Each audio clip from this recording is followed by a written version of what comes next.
लंबे समय पहले एक गांव में एक छतरी वाला रहता था।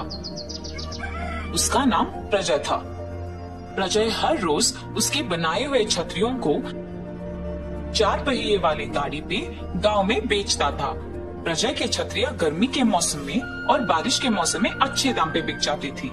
ऐसे प्रजय का व्यापार अच्छा चल रहा था, लेकिन सर्दी के मौसम में व्यापार अच्छा ना चलना प्रजय को चिंतित करता था।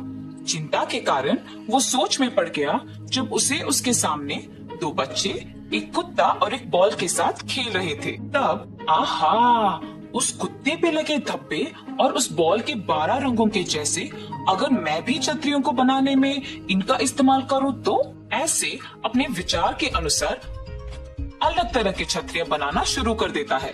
सबसे पहले छतरी की तैयारी के लिए जरूरी पॉलिस्टर कपड़े को खरीदता है और फिर उस छतरी पे लगाने के लिए रंगों को इकट्ठा करता है।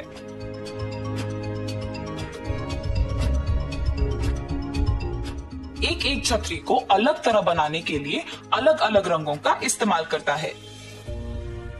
लगाए हुए रंग मिटे ना, इसके लिए उन्हें भापता है। ऐसी अलग अलग तरह की छतरी बनाता है प्रजय। कुत्ते पे लगे धब्बे का छतरी, इंद्रधनुष के रंगों वाला छतरी, पानी में कूदते हुए डॉल्फिन्स की छतरी, रंगीले फूल की छतरी, हाथी के चित्र की छतरी, विश्व के नक्शा वाला छतरी, पीले बतख की छतरी, ऐसे तरह तरह के छतरी बना के उसे गाड़ी पे गांव में बेचने जाता था। प्रजय के पास एकदम नए विभिन्न प्रकार के अलग अलग छतरी होते देख गांव के सारे लोग आकर्षित हो गए और उस तरह सर्दी का मौसम होते हुए भी उसके छतरी अच्छे दाम पे बिक जाते हैं।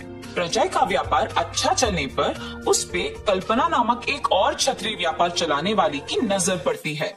ओहो, तो ये है वो आदमी जिसके कारण मेरा व्यापार ठीक से नहीं चल रहा।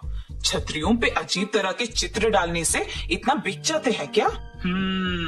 अब बिना किसी देर के इसका काम तमाम करना होगा। ऐसे कल्पना प्रजय के प्रति ईर्ष्या और द्वेष पैदा करने लगी और सोचती है कि उसका व्यापार ठीक चलाने के लिए प्रजय के व्यापार में मुश्किलें खड़ा कर देगी।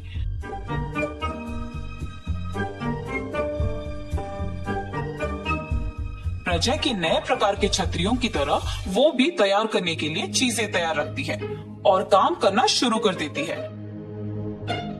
काम में व्यस्त कल्पना को देख उसके पति, अरे कितना देर ऐसे छतरियां बनाते रह जाओगी?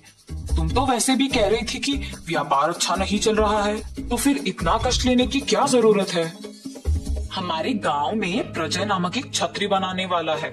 सर्दी के मौसम में छतरियां बिकती ही नहीं, मगर उसके पास रंग बिरंगे अलग प्रकार के नए छतरी देख सब लोग खरीद रहे हैं, इसीलिए मैं भी उसी प्रकार के छतरियां बना रही हूँ। अच्छा, परंतु तुमने अगर उसके ही जैसे छतरियां बनाई तो इस बात की क्या यकीन है कि लोग तुमसे भी उसी तरह खरीदेंगे? इसीलिए मैंने इसका एक उपाय सोचा है। ऐसे कहकर अपने पति को सब समझाती है। अपने पति के साथ रात को प्रजय के घर जाती है। प्रजय वहां छतरियां बनाना खत्म करके परिवार के साथ भोजन के लिए दूसरे कमरे में जाके बैठता है। ये देख छतरियों को रखे हुए कमरे में खिड़की के लोहे के छाड़ों को खींच के अपने पति को अंदर भेजती है। उसके पति अंदर जाके छतरियां सारे एक एक करके बाहर रुकी कल्पना को दे देता है और वहां की सारी छतरियां गायब कर देते हैं। प्रजय जब अगले दिन हर रोज की तरह अपनी छतरियों को बेचने लेने उस कमरे में जाता है तो वहां एक भी छतरी ना दिखाई देने पर चिंतित हो जाता है और तुरंत सारा घर ढूंढने लग जाता है। पायल, पायल, कहाँ हो तुम? इस कमरे में एक भी छतरी नहीं दिखाई दे रही है, सब गायब हो गए। तुमने देखा है? जल्दी इधर आओ। ऐसे घर में सबको चिंता में डाल देता है। दूसरी ओर प्रजय के घर से लाए हुए छतरी सारा कल्पना ने उसके घर के पिछवाड़े में छुपा लिया। अब तो इनको ऐसे छुपा लिया ठीक है, और वो और भी ऐसे छतरी बनाकर बेच सकता है ना, तब तुम क्या करोगी? ये सारे छतरी बनाने के लिए उसे कम से कम 4 दिन तो लग ही जाएंगे और ये 4 दिन बस है मुझे अपनी छतरी बेचने में। ऐसे कहती है। कल्पना की बेटी घर के पिछवाड़े में खेलते खेलते रंग बिरंगे इन छतरियों के चित्र की ओर आकर्षित होती है और उसमें से एक छतरी निकाल के खेलते खेलते घर के बाहर की गली में चली जाती है। उसी गली में साइकिल पे गुजरते हुए प्रजय को अपने छतरी के साथ खेलती हुई एक बच्ची नजर आती है और रुक जाता है। तुरंत उस बच्ची के पास जाता है और बेटा, तुम्हारे पास ये छतरी कहाँ से आया? मेरे घर के पिछवाड़े में बहुत छतरियां हैं, उसमें से एक लाई। मुझे भी वहां ले जाओगे? ऐसे वो कल्पना के घर के पिछवाड़े में जा पहुंचता है। 2 दिन पहले गायब हुए सारे छतरी वहां पे दिखाई देने पर प्रजय चौंक जाता है और इसी समय अपनी बच्ची को ढूंढने के दौरान कल्पना भी वही आती है और प्रजय को देख घबरा जाती है और चले जाती है ये सोचकर कि उसको सच का पता लग गया। कल्पना के घबरा के ऐसे चले जाने देख प्रजय को समझ आता है कि उसने ही इन सारे छतरियों को चुराया है। सच पता लगने पर प्रजय दुखी होता है और सोचता है कि छतरियों पे चित्र के अलावा कुछ और भी कर सकते हैं और इसीलिए नए प्रकार के छतरी बनाने का निश्चय करता है। केवल अलग अलग चित्र और रंग ही नहीं बल्कि एकदम नए प्रकार के छतरी बनाना शुरू कर देता है। बहुत ही आकर्षणीय तरह के सिर पे बेल्ट से बांधने वाले छतरी, मोटर बाइक पे जाते समय बारिश और धूप से बचने के लिए अलग तरह के छतरी जिसको गाड़ी पे बेल्ट के द्वारा फिक्स कर सकते हैं।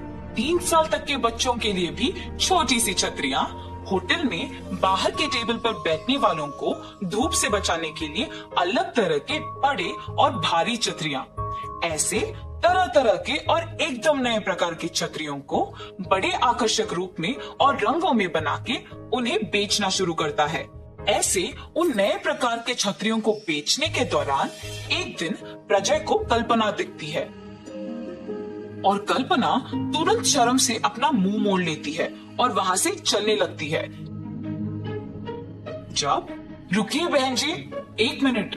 प्रजय के उसको पहना बुलाने पर कल्पना को समझ में आता है कि वो शायद उस पे गुस्सा नहीं है और पीछे मुड़ती है। आप बस एक बात बोल देती कि मेरे व्यापार की वजह से आपका व्यापार ठीक से नहीं चल रहा, मैं समझ जाता और पड़ोसी शहर में जाके भी अपने छतरियां बेचता।